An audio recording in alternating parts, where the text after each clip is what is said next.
Para promover a abertura desta solenidade, com a palavra, nosso presidente, desembargador José Renato Nalini. Bom dia a todos. É uma grata satisfação, uma alegria, uma honra receber nesta manhã o ministro Aldo Rebelo, que falará conosco a respeito dessa Copa tão esperada, uma aspiração do Brasil que em 1950 chorou porque nós tivemos um gol que frustrou os brasileiros que queriam vencer uma Copa em casa, e 64 anos depois nós temos a oportunidade de, num outro Brasil, num Brasil que está mostrando ao mundo que pode haver inclusão social, que pode conviver com o pluralismo, que tem instituições sólidas e que vão se consolidando a cada dia. É emblemática a realização de uma Copa no Brasil no ano de 2014. O Tribunal de Justiça de São Paulo, que ficou atento às suas responsabilidades, desde cedo constituiu uma comissão integrada pelos desembargadores e magistrados, os mais qualificados que poderia encontrar neste celeiro de excelências que é a Justiça Paulista. E o trabalho que está sendo desenvolvido garantirá à população paulista e aos milhões de pessoas do mundo todo que nos visitarem um espetáculo altaneiro de uma justiça atuante, pacífica e bem organizada. Nós cumprimentamos o ministro, agradecemos a solicitude com que atendeu ao convite de São Paulo para nos brindar com essa palestra, e como todos viemos aqui para ouvi-lo, eu passo imediatamente a palavra ao ministro Aldo Rebelo. Bom dia, senhoras e senhores.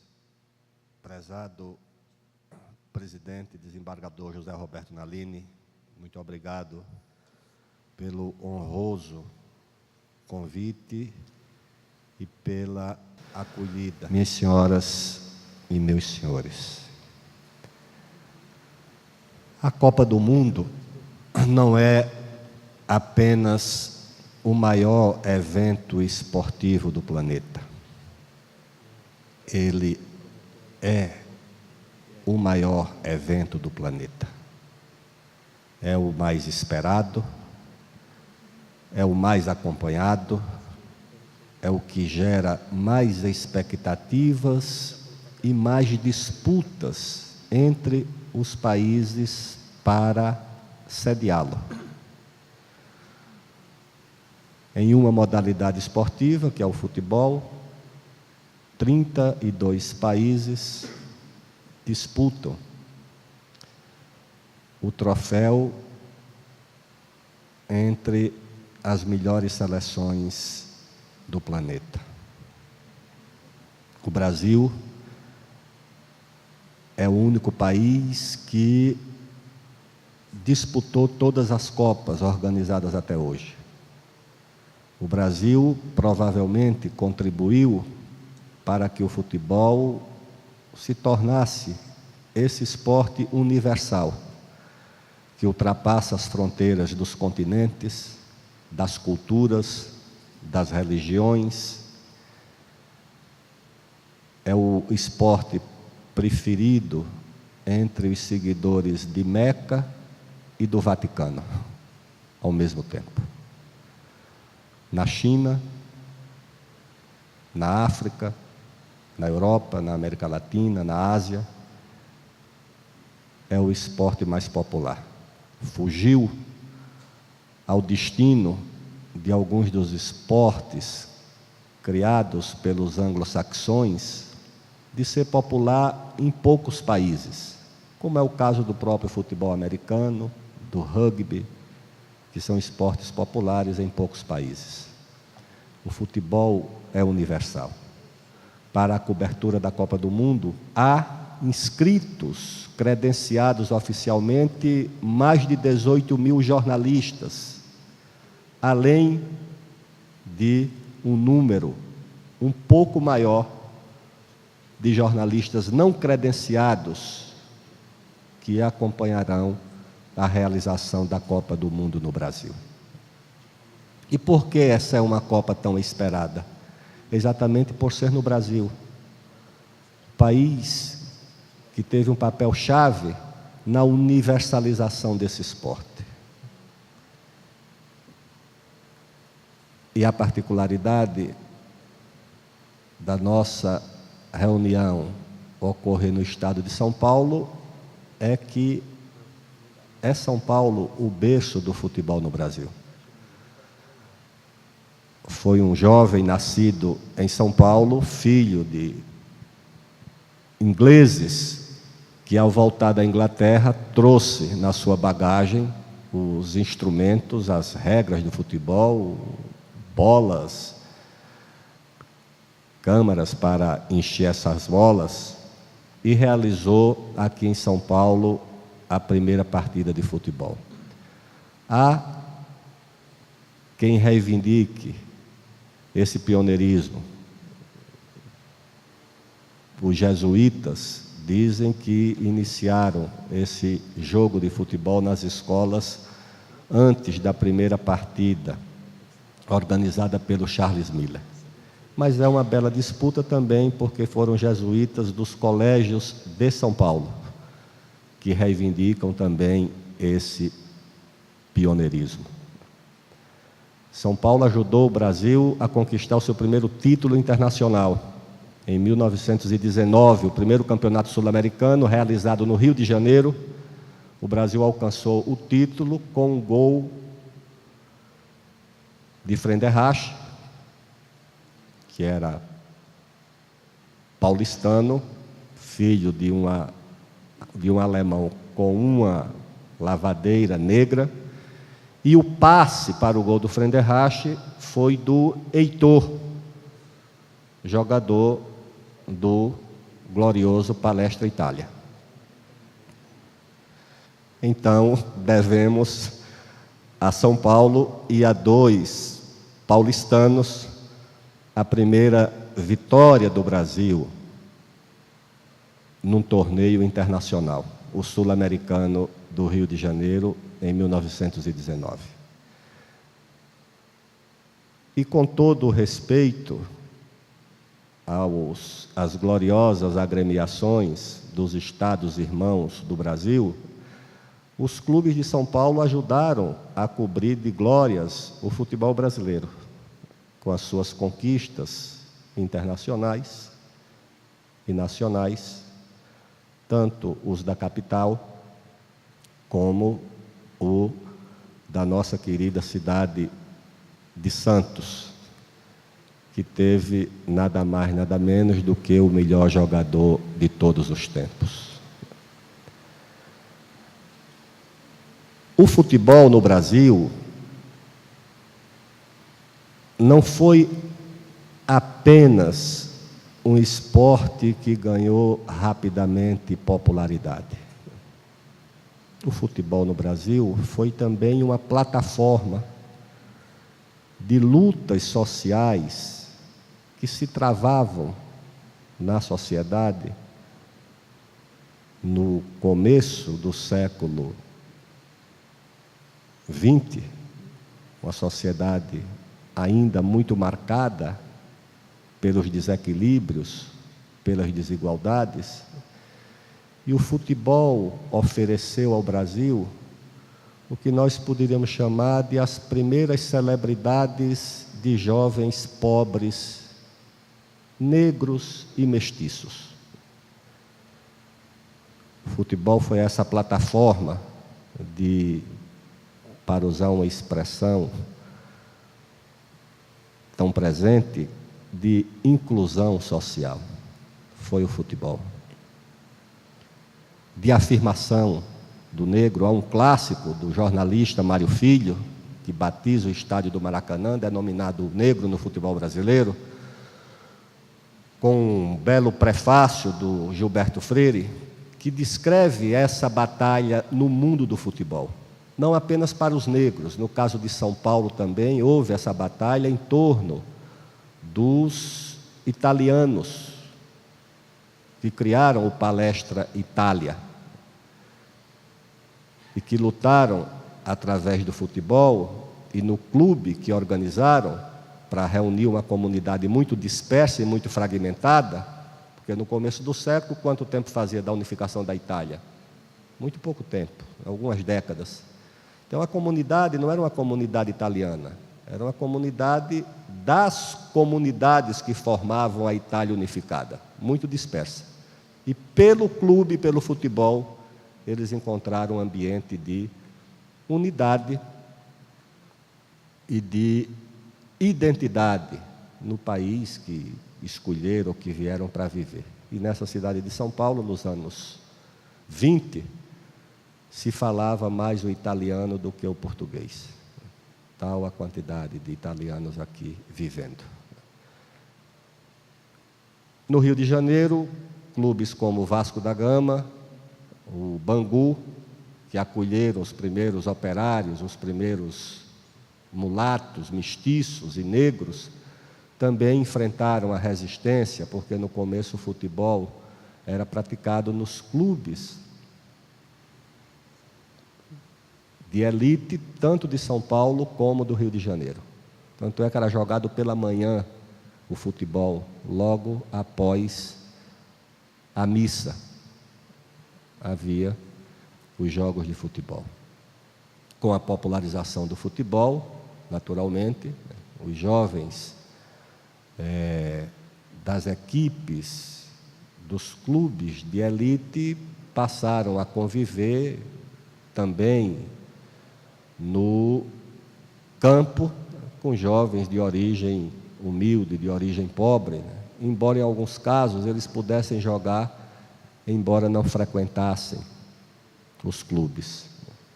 E no começo alguns usavam uma boa quantidade de pó de arroz para disfarçar ou não deixar evidente a cor da pele. Isso foi, de certa forma, o futebol na sua origem.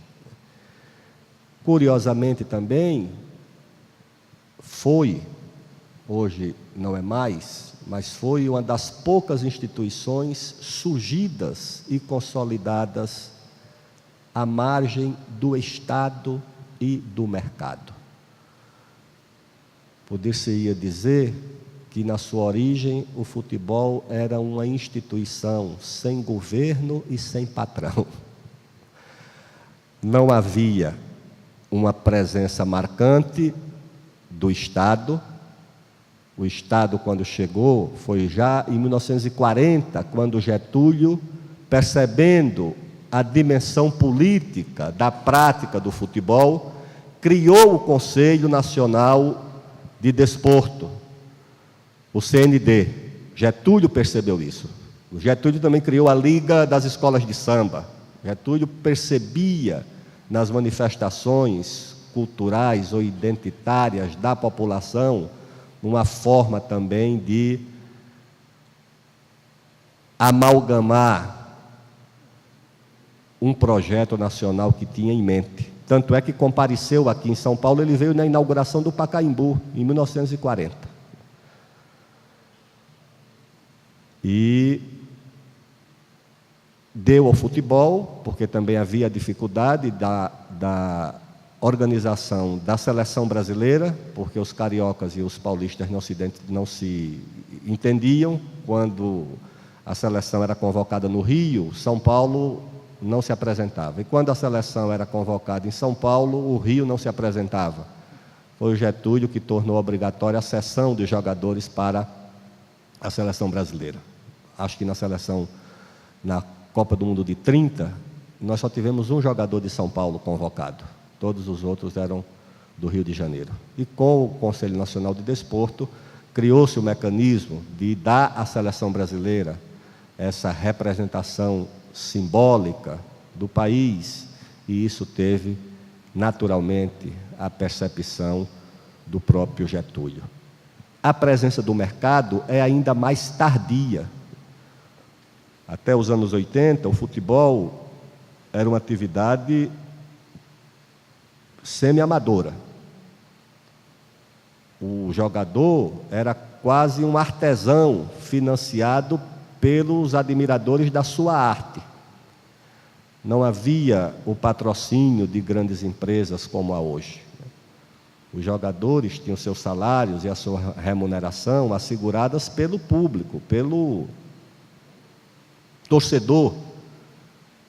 Comparecia aos estádios, pagava os ingressos, ou pela filantropia de dirigentes. Houve casos em que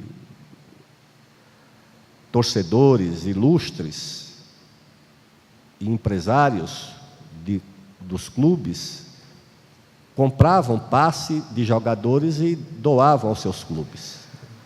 Mas voltemos à Copa do Mundo. Qual é o sentido desses grandes eventos? Porque não se trata só da Copa do Mundo. Nós vamos também acolher as Olimpíadas. Falei, portanto, desses dois eventos. Para dizer que, além de eventos esportivos, são também eventos econômicos e acontecimentos geopolíticos. Sempre foram assim. As Olimpíadas de 36, eu acho que foram de 36, na Alemanha, foi desse jeito. As Olimpíadas, na época da Guerra Fria, organizadas, ora nos Estados Unidos, ora na União Soviética, a guerra pelas medalhas, a disputa sobre como premiar o esporte coletivo e o esporte individual, os critérios, como a União Soviética era mais forte nos esportes coletivos e os americanos nos esportes individuais. O Brasil, por circunstâncias que não cabe aqui debater ou discutir, alcançou a proeza de atrair esses dois grandes eventos, a Copa de 2014 e as Olimpíadas em 2016. O governo chinês tem com o governo brasileiro, e nós participamos no Ministério do Esporte, uma comissão bilateral que é presidida pelos respectivos vice-presidentes, e a China tem 3 objetivos em relação ao futebol. O primeiro-ministro atual da China, o presidente chinês, é apaixonado por futebol. Quais são os 3 grandes objetivos da China? Participar de uma Copa do Mundo, primeiro objetivo. Sediar uma Copa do Mundo, segundo objetivo. Ganhar uma Copa do Mundo, terceiro objetivo. Mas isso projetando assim para os anos 40, 50, tudo determinado e em discussão conosco de como proceder para viabilizar o futebol na China, onde ele é muito popular, mas ainda é pouco desenvolvido. O Brasil atraiu esses 2 eventos. Ao atrair, naturalmente, atrai a atenção, a expectativa de todo mundo, como qualquer país que atrai Copa e Olimpíada.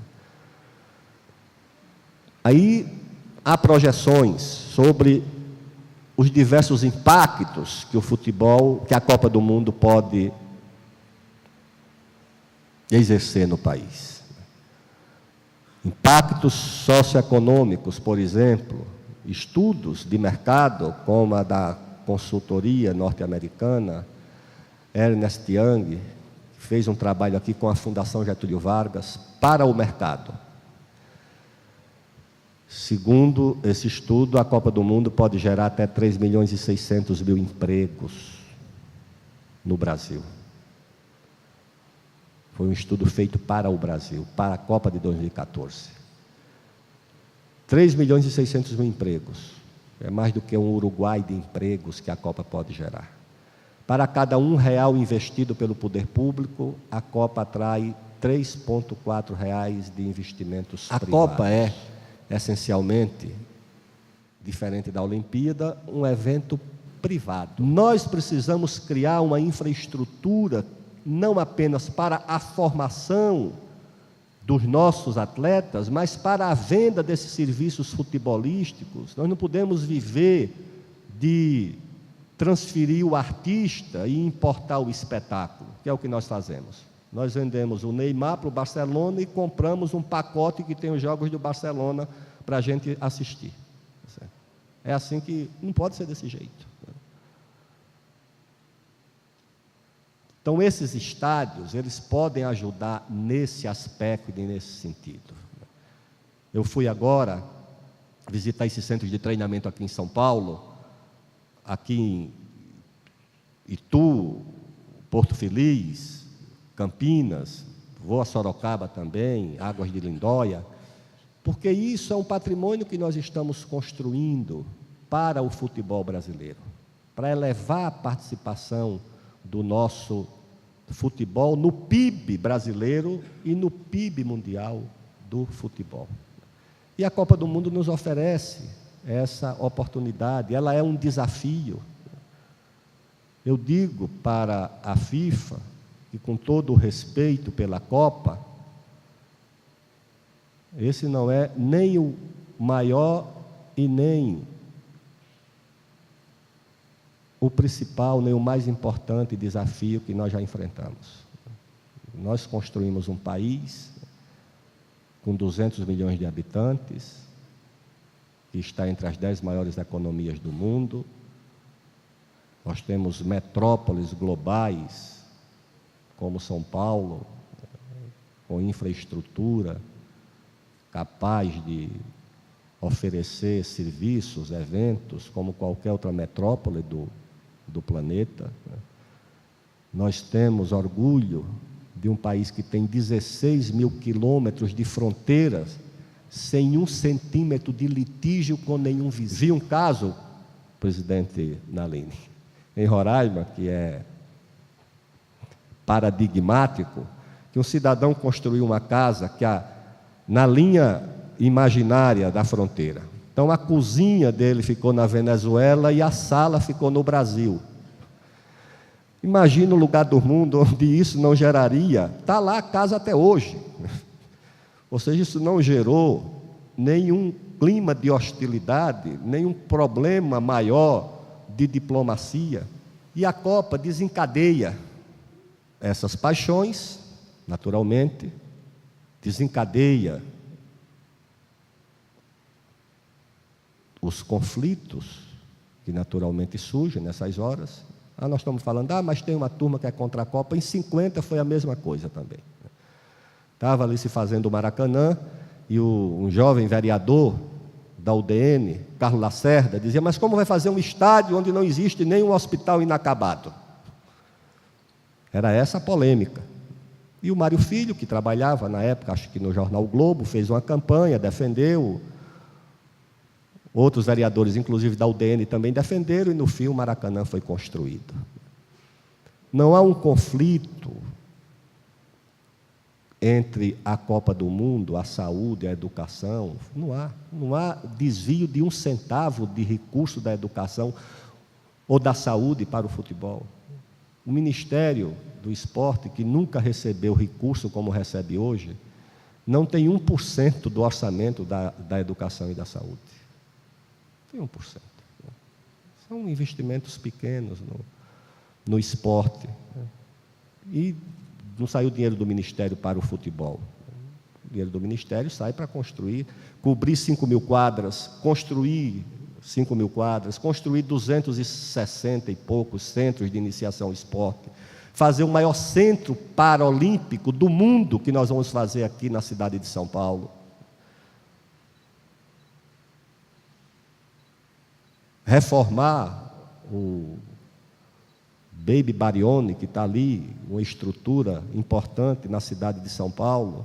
Construir uma piscina olímpica. O estado da Bahia o estado da Bahia, a nossa cidade de Salvador, a nossa primeira capital, não tem uma piscina olímpica, nem pública nem privada. A Bahia não está habilitada a acolher nenhuma competição de natação, porque não tem. Quando o prefeito me falou isso, eu disse: você está falando que não tem piscina olímpica pública? Ele disse: não, nem pública nem privada. 2/3 dos estados brasileiros não tem uma pista oficial de atletismo. Nós sediamos no ano passado uma competição sul-americana de esporte escolar em Natal, no Rio Grande do Norte, e tivemos que fazer a disputa de atletismo em João Pessoa, porque Natal não nem na universidade. Nós estamos dotando, num espaço público, nas universidades, pelo menos em cada estado, uma pista oficial de atletismo. E que cada estado tenha pelo menos uma piscina olímpica. Criar essa infraestrutura mínima e básica. E para isso não se desvia dinheiro da saúde, nem da educação. Pelo contrário, porque não é correto separar essas disciplinas, saúde, educação e saúde. Recebi e fizemos um acordo de cooperação com a Sociedade Brasileira de Cardiologia. E quando os representantes da sociedade me procuraram, eu digo: mas vamos ligar para o Ministério da Saúde, porque não, nós queremos fazer com o Ministério do Esporte. Eu digo: mas por quê? Não, porque o Ministério da Saúde não lembra a saúde, ele lembra a doença. Quem lembra a saúde é o esporte. Então nós queremos que seja o esporte.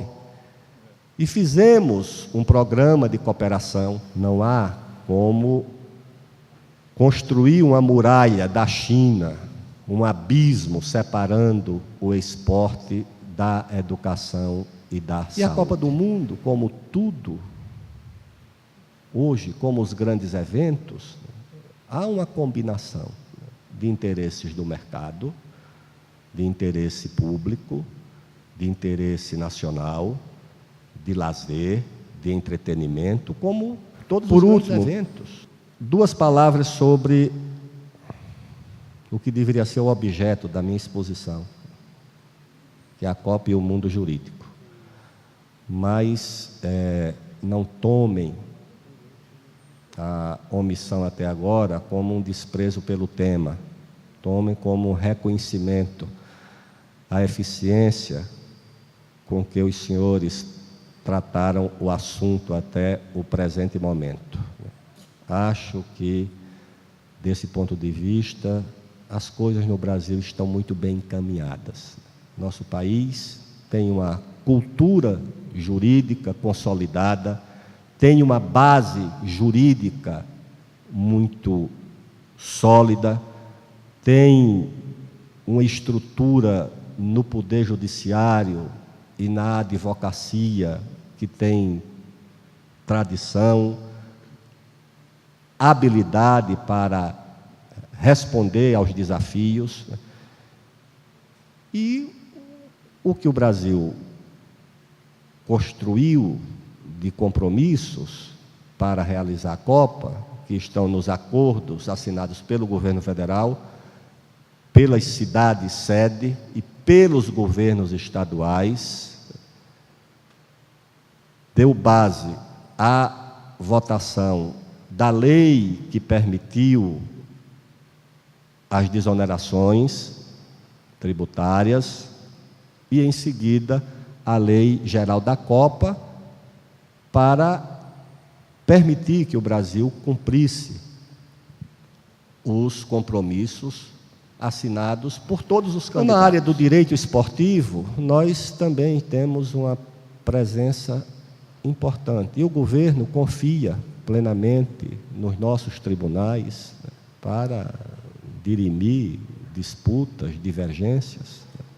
Acompanha, naturalmente, mas com toda a segurança e a tranquilidade de que os conflitos serão enfrentados e resolvidos respeitando o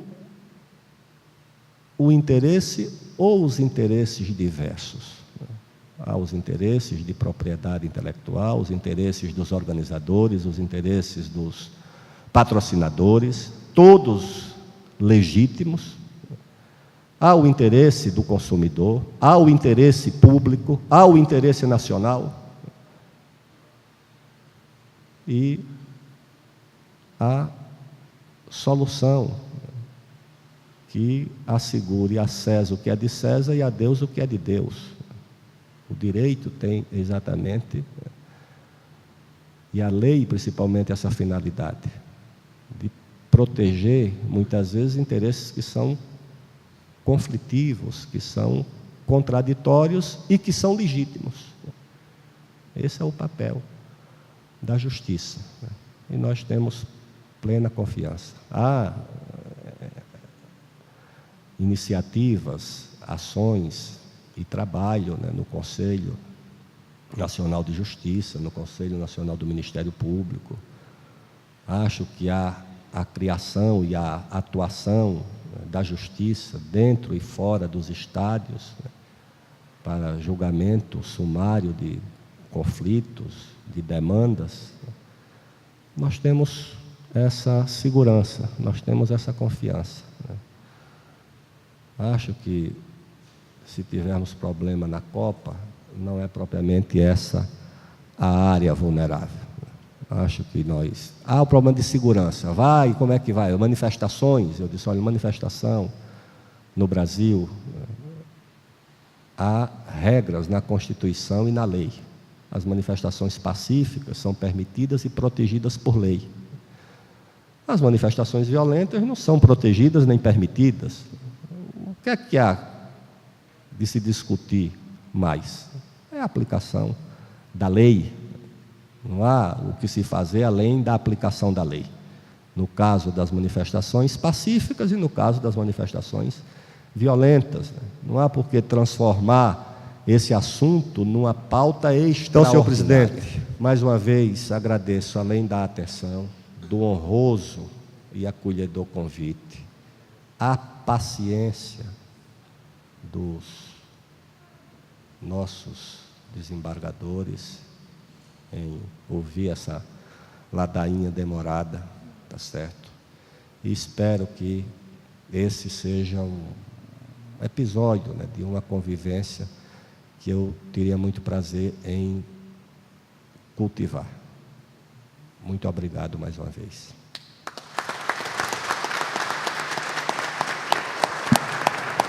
Nós fomos privilegiados com uma verdadeira aula de pós-graduação em História, Sociologia, Estratégia. Vislumbramos todas as possibilidades que a realização da Copa no Brasil vai propiciar a esta comunidade que precisa, sim, ministro, exportar não só jogadores, mas a nossa expertise em formar jogadores, em desenvolver o futebol em países que estão sequiosos para ingressar nesse mundo mágico. Quando a China toda despertar para o futebol, o Brasil terá um mercado cativo para levar todo o seu profissionalismo, e eu acho que isso pode resultar em inúmeros benefícios para o desenvolvimento brasileiro. Nós ficamos extremamente honrados com a presença de Vossa Excelência.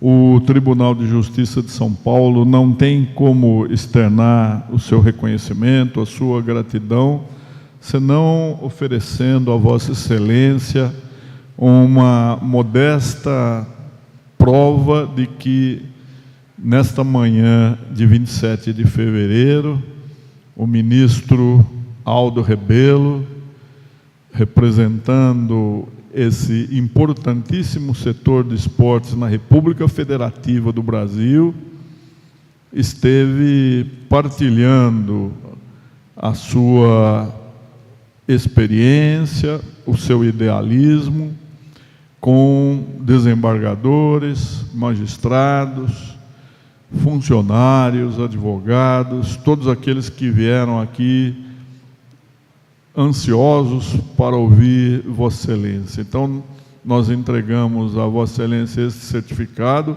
com a nossa gratidão e o nosso compromisso de que o Tribunal de Justiça de São Paulo honrará a responsabilidade que recai sobre seus ombros. E longe de aguardar apenas a provocação que o princípio processual da inércia nos reserva, nós, numa atitude proativa, pensamos preventivamente, pensamos em termos de precaução e estamos trabalhando com afinco para que a Copa seja o sucesso, o êxito que todos os brasileiros esperam. Parabéns a Vossa Excelência e a gratidão do Tribunal de Justiça de São Paulo. Então, eu agradeço a presença de todos e está encerrada a sessão.